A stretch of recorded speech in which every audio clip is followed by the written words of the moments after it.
اللہ کا نام لے کر جو بڑا مہربان اور نہایت رحم کرنے والا ہے۔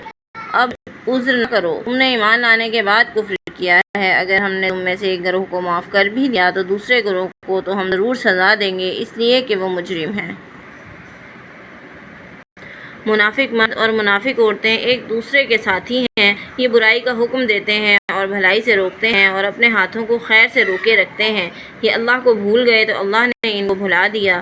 یقیناً منافق ہی فاسق ہیں۔ ان منافق مردوں اور منافق عورتوں اور کافروں کے لیے اللہ نے دوزخ کی آگ کا وعدہ کیا ہے جس میں وہ ہمیشہ رہنے والے ہیں، وہی ان کے لیے کافی ہے۔ ان پر اللہ کی لعنت ہے اور ان کے لیے قائم رہنے والا عذاب ہے۔ ان لوگوں کی طرح جو تم سے پہلے ہو گزرے ہیں، وہ تم سے زیادہ طاقتور تھے اور تم سے زیادہ مال اور اولاد والے تھے، پھر انہوں نے اپنے حصے سے فائدہ اٹھایا اور تم نے بھی اپنے حصے کا فائدہ اٹھایا جیسا کہ ان لوگوں نے اپنے حصے کا فائدہ اٹھایا جو تم سے پہلے ہوئے ہیں، اور تم بھی بحثوں میں پڑے جس طرح وہ بحثوں میں پڑے تھے۔ ان لوگوں کے اعمال دنیا اور آخرت میں ضائع ہو گئے اور یہی لوگ خسارہ پانے والے ہیں۔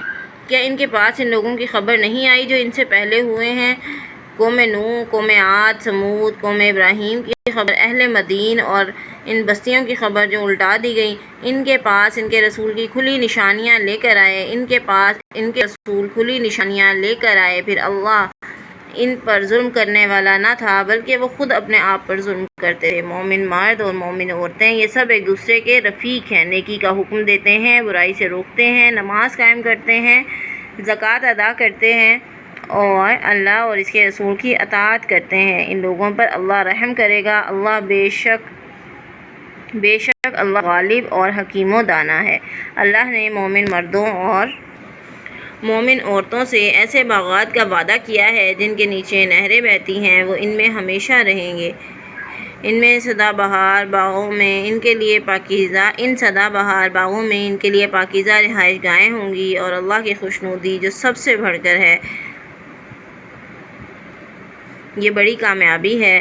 اے نبی صلی اللہ علیہ وآلہ وسلم، کفار اور منافقین سے جہاد کرو اور ان سے سختی سے پیش آؤ۔ ان کا ٹھکانہ جہنم ہے اور وہ بہت برا ٹھکانہ ہے۔ یہ لوگ اللہ کی قسمیں کھاتے ہیں کہ انہوں نے وہ بات نہیں کہی، حالانکہ انہوں نے وہ کفر کا کلمہ کہا ہے اور اپنے اسلام کے اظہار کے بعد کفر کیا ہے۔ انہوں نے اس چیز کا ارادہ کیا جو وہ پا سکے۔